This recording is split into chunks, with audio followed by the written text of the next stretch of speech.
Hello, everyone. Welcome to another episode of Black Women in Corporate America with none other than your host, Nicole S. Palmer. Really glad to have you here. I have some exciting things to share with y'all today. So, without further ado, let's get into it because this has been the Saturday to top all Saturdays thus far in little old me's life. Okay, so let's jump right on in. All right. So, let's start with the fact that I'd already had a pretty eventful Friday because I had my first article feature that I'd written for Writer's Digest. So I was already hyped when I went to bed because if you follow me on my social media, specifically LinkedIn, you would know that I was refreshing my account like a mad woman or refreshing the web page because I was waiting for my article to drop and it was taking forever. It literally felt like the whole day. So it finally drops that evening, and you can tell me nothing. I was super hyped about my article dropping. So, of course, I shared it. I did a little clip on Instagram. So I did my little audio clip, a soundbite on Instagram, and then I eventually went to bed at some point after I'd finished celebrating. And so then I get up this morning, 8 a.m., and the first thing I see is an email from my publicist telling me, oh, shoot, your article got picked up by Yahoo. I'm like, wait, what? So by now I'm thinking I'm still probably half asleep. So then of course, I almost jump out of bed because I'm trying to like see what is all going on. And so sure enough, she had sent me the link. My article got picked up by Yahoo. And I'm like, how is this life? Now, if you're not aware, Yahoo is this pretty well-known, established organization that has very global reach. And in fact, if you want to know just how global that reach is, they get, I don't know, 3.5 billion with a B, as in boy, 3.5 billion monthly visitors. That is what we're talking about here. So I was already on cloud nine on Friday because I gotten my first article published in Writer's Digest. It has a platform of nearly 500,000. They have about 479,000 monthly views. So that's pretty impressive. And I was already like, you can't tell me nothing today. Like, for the rest of the day, you can't tell me nothing. And then Saturday morning rolled around, and Saturday's like, hold my beer, here I come. And then I find out that my article got picked up by Yahoo Life. What? So I'm, of course, flipping out and just looking like, oh my goodness, here I am on Yahoo Live with this many visitors about my article. Like, it was insane. And so I'm already like just completely hyped and completely excited off of that. And then here comes my publicist again. She sends me another message and she's like, oh, hey, by the way, you're ranking on Google. I'm like, wait, what? I was already reeling and super excited about the Yahoo of it all. And then here she comes and tells me that I'm ranking on Google. Right before, I wanted to add a little aside because this is what I think about Yahoo every time I think of Yahoo. First of all, the little jingle, I'm not going to sing it on camera, but it's basically Yahoo in a sing-songy voice and it's very catchy. But my favorite commercial is from way back in the day where this guy is on a boat and he gets to this remote island and there's a dolphin there, and the dolphin says to him, hey, how'd you find this place? And the guy says, Yahoo. And then the guy says to him, hey, how'd you learn to talk? And the dolphin says, Yahoo. I thought it was hilarious. I don't know, maybe that's just me, but you should check out the commercial because I'm sure it's on YouTube. It's just very memorable and it's always stuck with me. So to have an establishment that I grew up watching that's like, oh yeah, this is definitely something we're going to pick up 100%.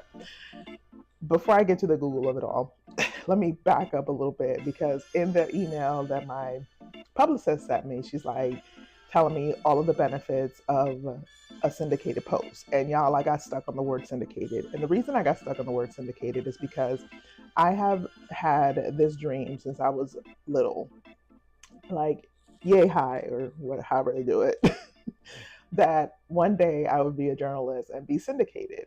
And even though I didn't fully understand the meaning of the word, I knew that when it comes to journalism and, writing and things like that, it was pretty major. It was like a pretty big milestone. And so I always had in the back of my mind, one of these days I'm going to be syndicated. And y'all, I was like, wait, I did it. It happened. It literally happened.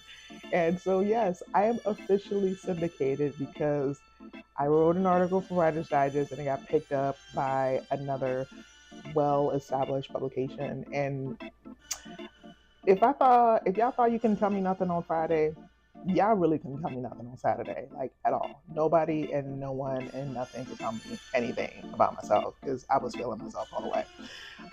Of course, super grateful, but it was just so surreal to see that happen, to see something that I dreamt about and grew up wanting for myself to see it unfold.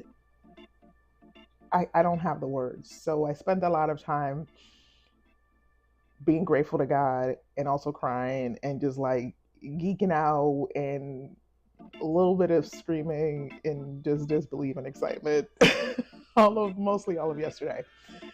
And then if that weren't enough, my publicist sends me another message and tells me I'm ranking on Google. And again, I'm like, what? And so she sends me the link and she sends me this clip and shows me what's going on. And don't get me wrong, like if you were to go to Google now, I'm not saying Google me, that's not what I'm saying at all. I'm just telling y'all, for example, if I search for myself on Google, I do find myself, but that's because I'm searching by my name. This was totally different. This was, hey, if you were to put in some keywords that are based on the article you wrote, and I only had to put in 4, I was number 1 and number 2 on Google. It was so funny because I had just seen something the other day where a clip where, of course, a Black woman, because our wit and our humor is undefeated, and I won't be moved on that. So it was a comment or a clip where she was getting tested or something had gone down, and her response was, "I'm not the 1 or the 2," which I absolutely loved because only us would come up with something that clever. And it made me think of that clip because here I am. I'm like, in this case, I am the 1 and the 2.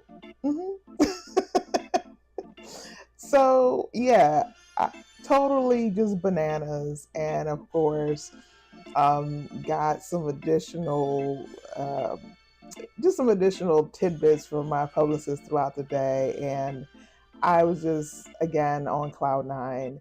And then to top it all off, because this is probably something you guys are not aware of, or maybe you are. I mean, I be doing a lot. And I'm not saying that in a bad way. I just say that I stay doing something. And in addition to the podcast and the fact that I have an Amazon best-selling book that is soon to be a New York Times best-selling book, get into it. You heard it here first. I wrote another book that came out a month after my first book came out. And this is actually a fiction. It's called Sienna Bailey and the Case of the Lost Locket. And I don't really talk about it that much for a lot of reasons that we'll get into another time. But it's actually a book near and dear to my heart. It's really based on my life. So the book is set in Jamaica, and it's a detective novel surrounding, loosely based on my family, and in some cases not so loosely. So part of what I've been doing with that, well, one, I haven't been promoting it as much, and it's not for any other reason than fear. And again, I'm gonna make that a whole other episode because we need to get into that. That is something that is very relevant, but it needs a whole other episode. So we're gonna talk about it another time. All right, just wait on that one. So I haven't been promoting it because of fear. But relatedly, in addition to the books, y'all know I write all the time. This is not a surprise to anyone. What you may not know is that one of the products that we recently launched through Downick Media is called Tales of the DMU. And you may be wondering, what is that, Nicole? I'm glad you asked. So this product is actually a serialized story. It's our serialized story arm. And so um, through this product, through this brand, whatever you want to call it, we are publishing serialized stories under Downick Media, under the Downick Media umbrella. So what we did is we did essentially a soft launch at the beginning of this year. January of this year, we did a soft launch, which is I have been sharing all of the stories I have been writing for years, decades. And I have been sharing several of those stories on our website. And before that, they actually were on a different platform that has since gone away. And so we decided this would be the best time. Why not go ahead and create a similar platform so that our work could be available to others, and also to bring others into the fold that may be looking for a new home. And I'm not mentioning the platform for no other reason that that's probably going to be a whole other episode, but we'll get into that later. Don't worry about it. You'll be all right. So, um, I have actually posted several serialized stories on there. There are three. One of them is called Dear Diary, and again, loosely based on my life and the different freelance adventures I have gotten into over the years. This is specifically centered around that. The main character, her name is Zoe, and the way the story is structured is around a diary. And so she shares all of her daily adventures in her diary, and that's how the story is built. The second story, the serialized story, is Terrace Tales, and that one is based, again, surprise, loosely on my life, me and my husband, the different experiences and encounters that we have had as a couple that lives in a pretty swanky neighborhood, I'll say. And you get a lot of assumptions, a lot of wild things have happened. And so we decided to turn that into a story. And last but not least, there is the Sienna Bailey mysteries. And so I've decided, in addition to the book that came out last year, to create a serialized story based on Sienna Bailey. And so these are much shorter, and typically she'll solve a case over the span of 4 to 5 parts or episodes. So every single week, a new part will drop for a specific case. So far, there have been 2 cases solved that are on our website. And I, of course, had been sharing it with close relatives, namely and probably only my mom and my husband, because, again, fear. And so I finally decided, you know what? Worst case scenario, they'll say there's a couple of things that I could tweak, but I need to put myself out there. So I did. And so I have been sharing the stories more broadly. My mom has been like running with it, and she's been sharing it with her network because, again, I'm from Jamaica, and I think I've said that before. And we have, roots run deep, okay? That's really what it boils down to. And so she's been sharing it. And long story short, the reason why I'm saying like Saturday was a Saturday of all Saturdays is that on top of everything else, because I was on Writer's Digest Friday, picked up by Yahoo Saturday morning, probably actually the night before. I just hadn't realized it until the morning that followed. Then Google is like, yep, this is the one. And so now I'm ranking on Google. And then I'm making updates to the website because, y'all, I do it all, okay? And I don't apologize for that. And that's just who I am. So I'm working on our website, and I had been meaning to like check our comments, but I hadn't gotten around to it. So I finally go in and like clear the comments, or so I tell myself. And there are all these comments from people who have been reading the Sienna Bailey story. So encouraging, so positive, and some of them really meant so much to me because part of the Sienna Bailey story, a big part of the Sienna Bailey story, I will say, and it actually kicked off in the book. And y'all should get into it. It's a really good book. I'm just saying. But anyway, part of the Sienna Bailey story is that it was in honor of my late aunt. And she was one of the younger of the siblings, and she passed away. It wasn't even that long ago. It was less than 5 years ago. And I loved her to death. And she's always held a special place in my heart. And I'm not going to get too much into it because I don't want to cry. So we're just going to leave it there. But I dedicated a big portion of the book to my late aunt. And she features very heavily in these serialized stories. And my uncle, but we'll get into that another time. But the point is that I got a comment from someone who was a childhood friend of my late aunt. And it was such a beautiful comment. And it honestly meant more to me than everything else that had happened. And I hadn't seen it till late that afternoon. It just meant so much to see that the story resonated with people, that they actually saw the people that they grew up with and knew and see them featured in the story. And it just meant the world to me. So when I tell you Saturday was a Saturday, Saturday was Saturday. It just, in the most amazing way possible. I couldn't even imagine that it could have gone even more spectacularly than it already had. And so I just honestly felt like my heart was going to burst because I was just so grateful and just happy about how Saturday went for me. It was amazing in so many ways that I can't even begin to describe or articulate. And you may be saying to yourself, okay, you did this episode is all about all the cool things that are happening. What the heck does this have to do with Black women in corporate America? I'm glad you asked. Or maybe you didn't ask, but I'm going to tell you. So one of the big things that really has been the crux of the book, whether I've said it explicitly or not, and the crux of this podcast and literally everything I do is bet and believe in yourself. So critical. And I actually shared a post about that on my LinkedIn. And I believe that the bigger reason it took off was not because of the notoriety of Writer's Digest or Yahoo Life. I believe the reason it really took off was because of one line I put in there. And I just said, please believe and bet on yourself. You are the only sure thing. And I 100% believe that.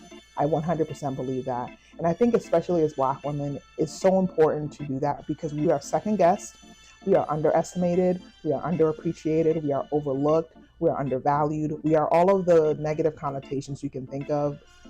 We are all of those things. And so it's so super important as Black women to always remember our true north. And to me, our true north is believing in ourselves. And that's so critical because if you don't believe in yourself, who else is going to believe in you?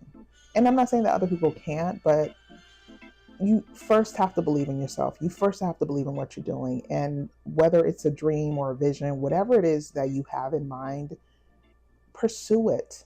Pursue it. It is so critical that we stop thinking that we are not good enough, that we, oh, well, what if it fails? Or what if? Just do it. And if nothing else, you'll have learned a lesson and then do better next time.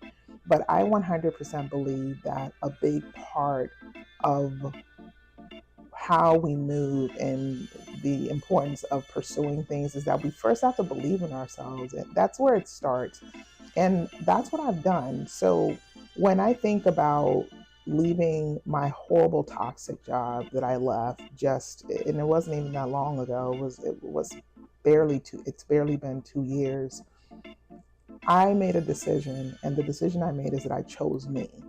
And if I wasn't choosing me, if I was looking at the salary and looking at the security of the job, no matter how hellish it was, I would have stayed. But I chose me. I chose to believe in me. I chose to bet on me. And that is what I did. And that is why I left the job behind, for no other reason, is that I knew that I deserved better than what I was getting.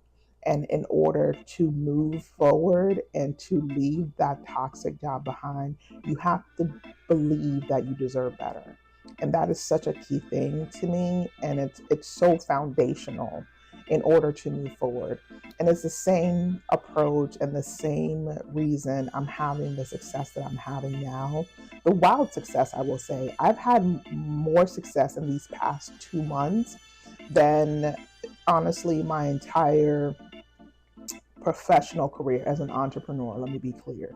And success looks different for different people. So sure, I have landed lucrative projects, lucrative clients, lucrative deals, but I'm talking about success in terms of visibility and being out there and having a footprint that people can look at and say, oh, I've seen this person.